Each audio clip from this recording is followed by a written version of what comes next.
Hi there.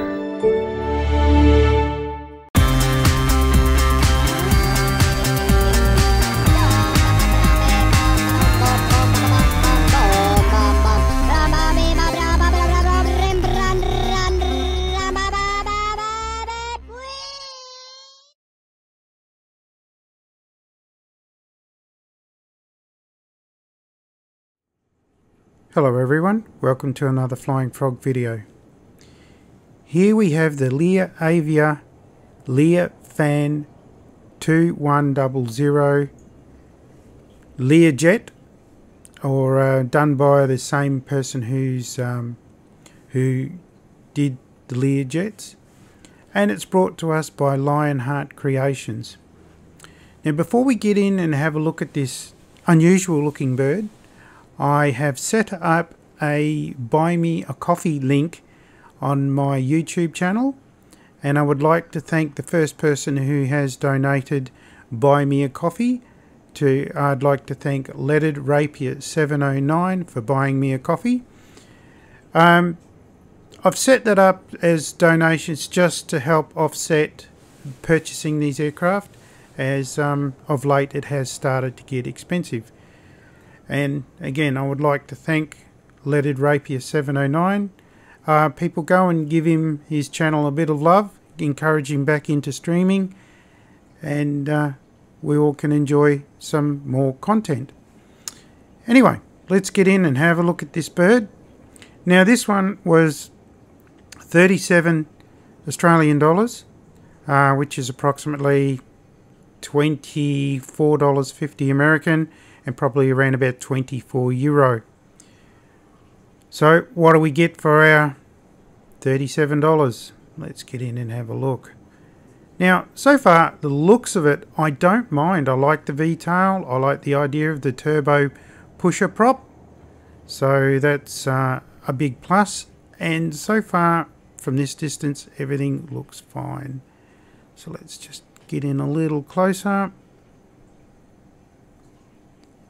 Now there's a slight pixelating, but from this distance that's not bad, really isn't. And as a matter of fact, the pitot sensors all look really nice. No complaints there. Let's hop in and around here and have a look around at the front wheel. Now the front wheel, this is all loaded in, so the front wheel is bent, and I don't know why it's bent. Let's just move that. No, because I'm in outside cam. It's turned. I don't know why it's turned, but anyway. LED lighting,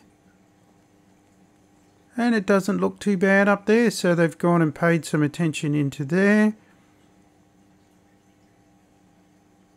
And the landing strut, whilst simple, it's not too bad. And I don't know why I'm getting these stutters when I do this. I never used to get them. I think actually the sim is starting to show some stress or something. But anyway. So the other detailing here, that all looks good. It's nice. Okay, there is a quiet patch underneath the aircraft. So there's an envelope there. I think that's probably causing my frame rate issues. However, we're after the modelling. Now the chrome looks like chrome. Maybe slightly off to my eyes. But on the whole, again, not too bad. The wheel looks good. At least it's not a polished glossy one, and the brakes look good. See, everything's just stuttering when I get in close to that aircraft, so I think there is a bit of a frame rate hit. How much, I'm not really sure, but so far it's tolerable. So let's hop in. Now this is from memory, it's a twin-engined, set up like a helicopter. So there we go. I like the colour schemes. Now talking about colour schemes, there is 10 liveries plus a white one. So we could call it 11 liveries if you'd like, or 10, it's up to you. So let's hop in, have a look, and take this baby for a fly. Right, let's just have a look at the cabin. Colour schemes matching the outside, the black with the red. Looks very nice. Now what I should do is actually come out of the drone mode and actually go inside to the cockpit itself, which I think I'll do that, so I'll come right back. Okay, here's where we left off. Now let's have a look around. Bag, there's a bag on the seat, everybody gets a cup. Now is there anything clickable here? Any lights? Doesn't seem to be. The texturing of the materials looks good, or the modelling looks fine. Little bit out of focus there on the roof. The dark wood grain looks okay. There is, though, I do feel that there's a little bit of FSX look to it. Looks a bit rough around the window there, so it looks like that there's no frame, and the texture of the wall is just encroaching on the window frame itself, so which, you know, I think could have been done a little bit better.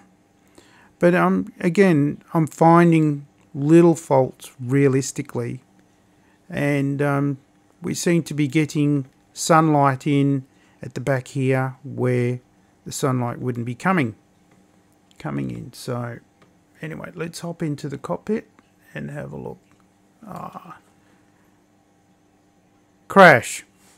Okay, I'll come back in. I don't know why it's crashed, so there we go. Maybe we've got a problem with this aircraft with frame rates. So I'll load back in and I'll come back to you.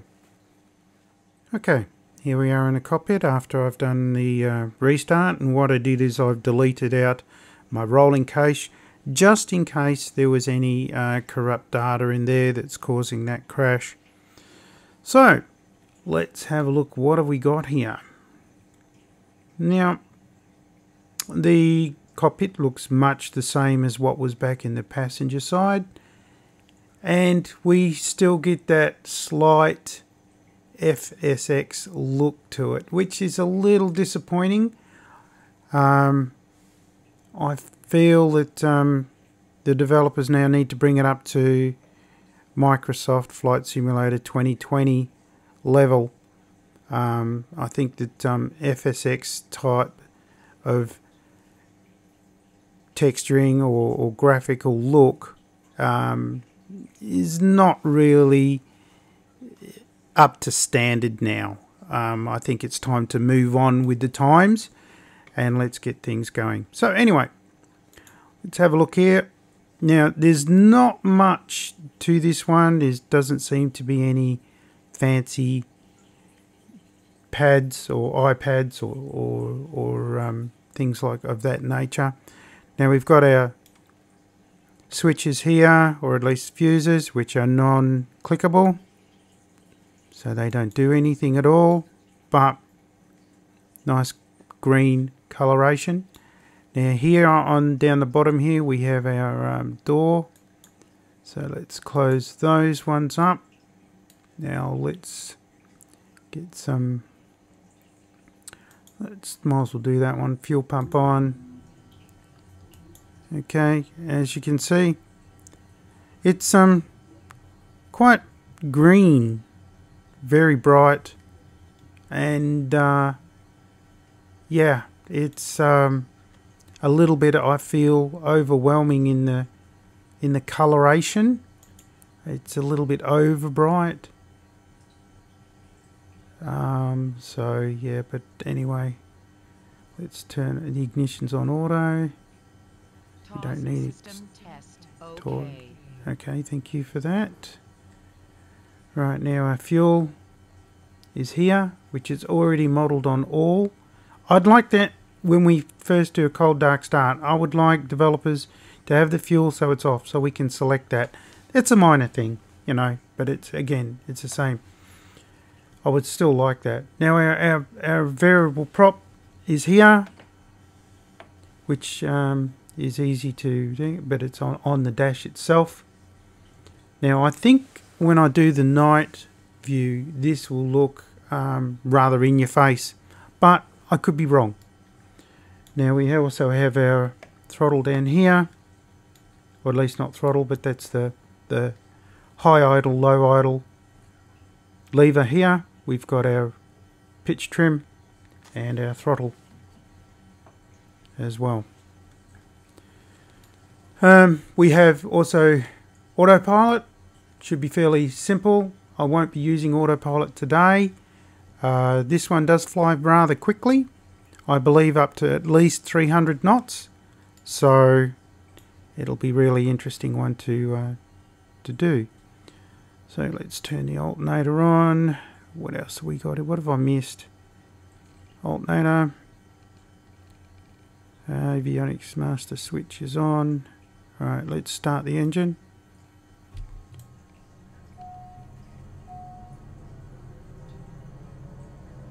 Nice sound.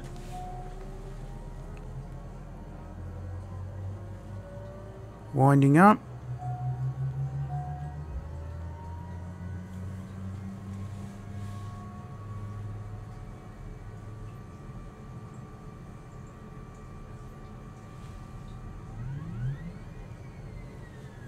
Okay, we're up and running. So let's listen outside. Nice sound. Again, you're getting that, as the pitch is cutting through the air, so you're getting that noise, which is, I like the sound. That's really good.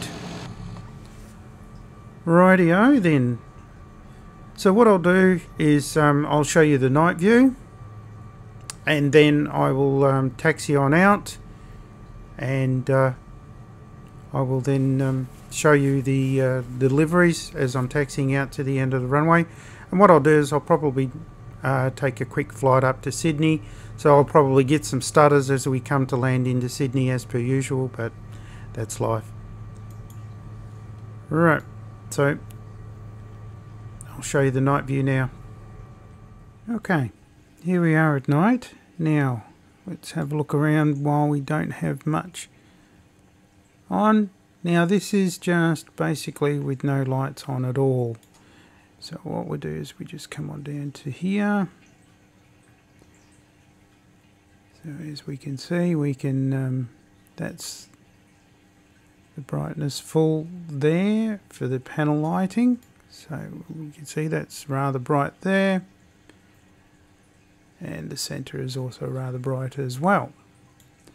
Now we also have quite a lot here in the middle. So glare shields, which we can adjust. So what I'm just going to do is turn these up as we go along. As we can see, avionics brightness. Now we can adjust that down. Again, I'm still a little bit disappointed at the milky look to the screens. You know, they're not clear, and I would definitely like that to be tidied up for certain. So we got the avionics brightness there. Now next one over, floodlights. As we can see, quite bright. So what I'll do is I'll just drop them down again. Alright, pedestal, which lights up the center. Drop that down. We have some more floodlighting. Now I would think that's for the back, which we'll have a look in a second.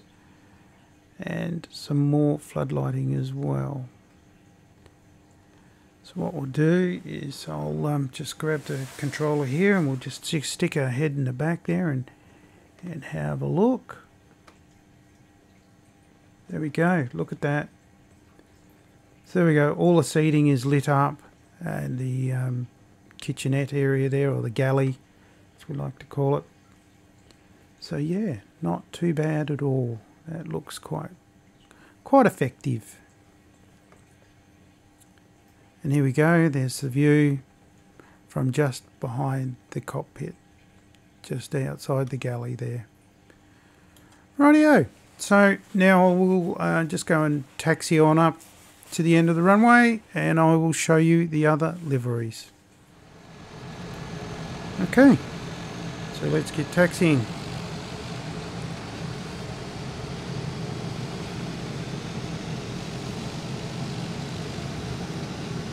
Now the aircraft does have a bit of weight to it. It takes a bit to get it rolling. Squeeze past this fella here. And like anything, any turboprop, I suppose, it will build up its speed. I like the design. I like the V-tail and the idea of a pusher prop as well. Something different. And it's in that it's going to be unique in the sim because we don't have many, or if anything at all, that has this style of design. I mean, we've got the Fugger jet with the V-tail done by Azure Poly. I got their name right instead of backwards. Well done me.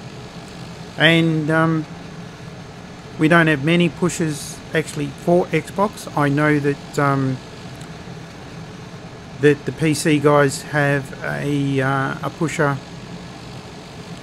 called the Velocity, which again, I'm hoping that one actually comes to Xbox as well.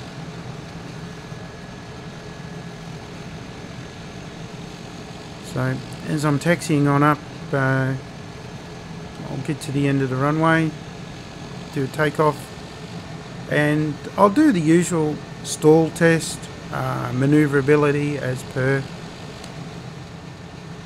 But so far, if the flight characteristics are fine, I don't mind this one so far, but we shall see.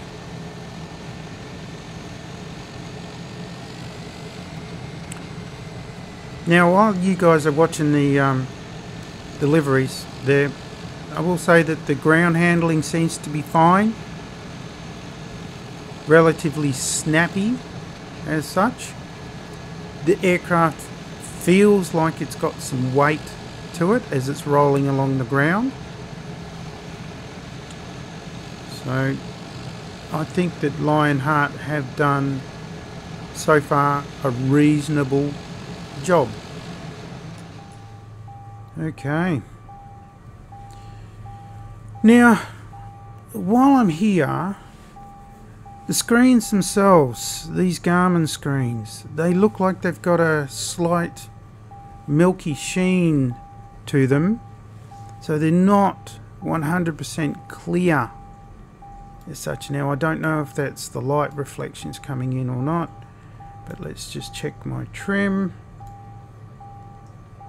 2.7%, yeah, that should be fine.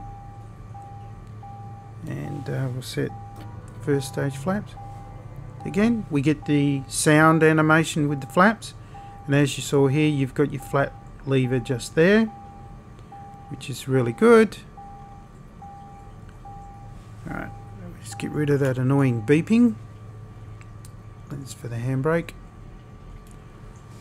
Right. Oh yes, and it sits me up way too high. Now I'm too low. Let's get this right.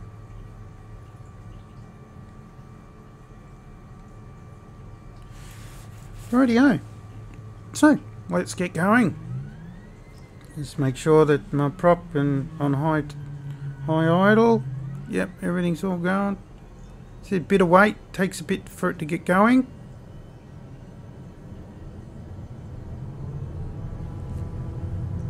Oh, nice sound. You can hear the prop cutting through the air behind us. Not too bad onto the rudder. There we go. We're up. Gear up. Now we're climbing a bit steep, but not too bad. Right. Very nice.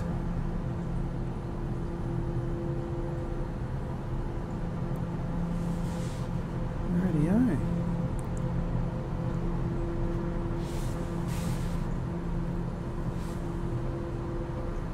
Right, let's get a bit of height. And we will let's cut back the throttle a little bit. We're not over revving it.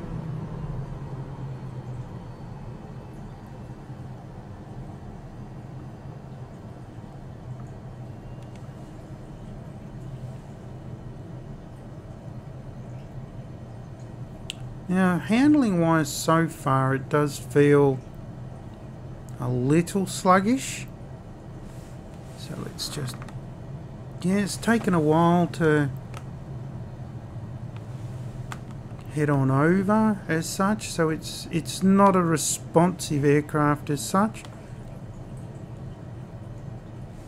And it's interesting that the speed is dropping right the way down.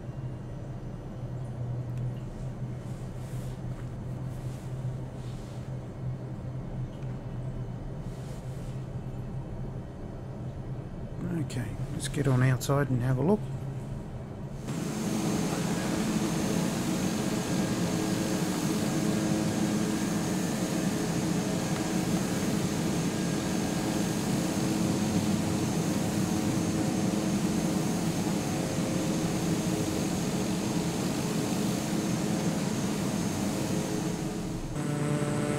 Right, as we can see, it's a little slow, so yeah, but on the pitch she's got lots of pitch, so yeah, but on the side to side, quite not so much, and she's quite noisy. I'll drop the volume a little bit here so we're not getting any double backing through the microphone. Right, now what I'll do is I'll get a bit more height and I'll do a stall test. I probably think that this one won't be a bad one for stall.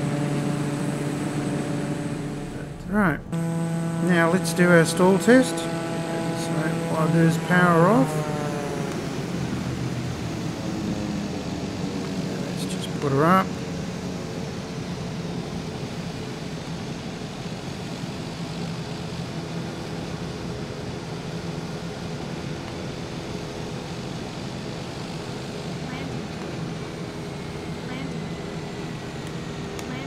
Asking me for landing gear. There you go, pulling back. And okay, there we go.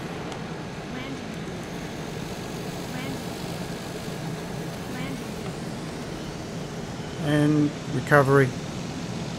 So, behave predictably, drop the wing, get the stall warning.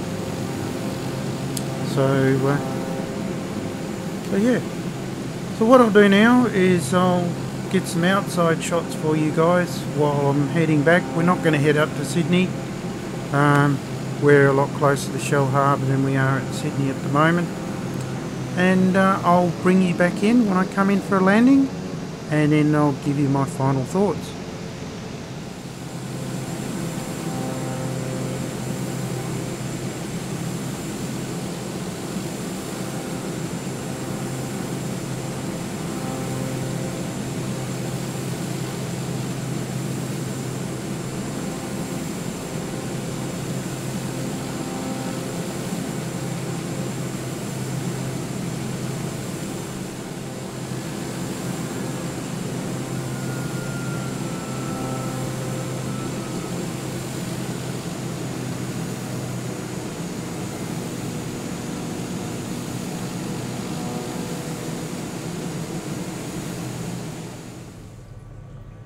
Okay, there's our runway at our 11 o'clock.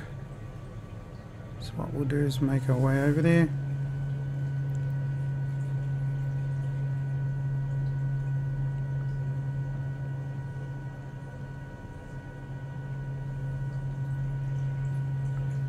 Coming in at the moment just over 100 knots, 105 knots at this point in time.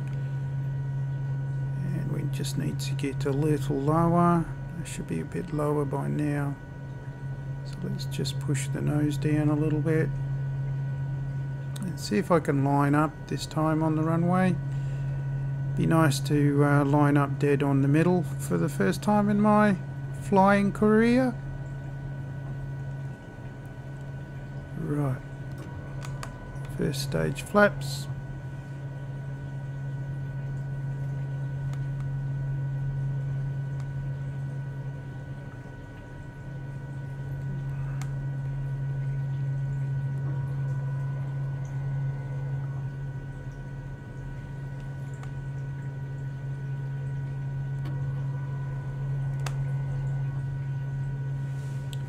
Okay, we're currently at full flaps now. Just keep the pace up a little bit.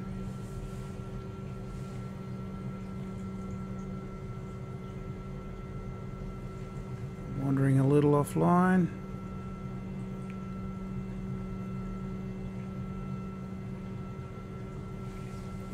Seem to be coming in a little bit better, maybe a little low.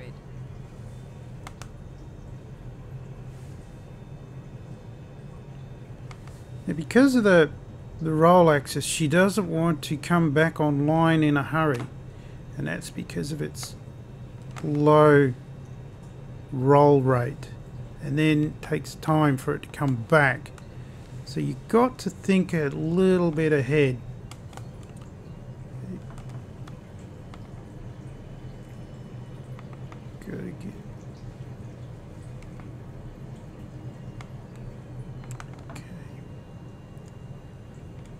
Okay, it's looking better.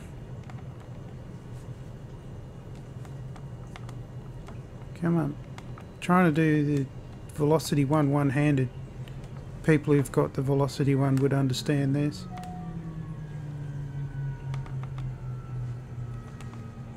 And oh my god, did I just... Hang on, wait till I get on the ground. Okay, did I just land that one straight? For the first time in my life. Yay! Wow. Well, there you go. Beautiful landing. Probably a little bit hard. But anyway, I do like the sound of the rollout. Very good. So, anyway, I'll see you over at the parking spot. It's on the brakes. I like the brake shutter as well. I like that animation as it's pulling up. So... Okay, well, I'll see you over at Parking Bay 6.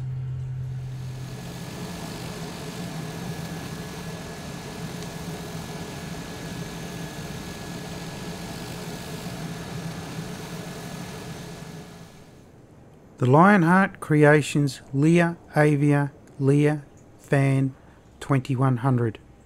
37 Australian dollars on the Flight Sim marketplace. Is it worth 37 Australian dollars? Yes, I believe so. I believe that the modelling is up to scratch. It doesn't look too bad at all. I believe the liveries are up to scratch.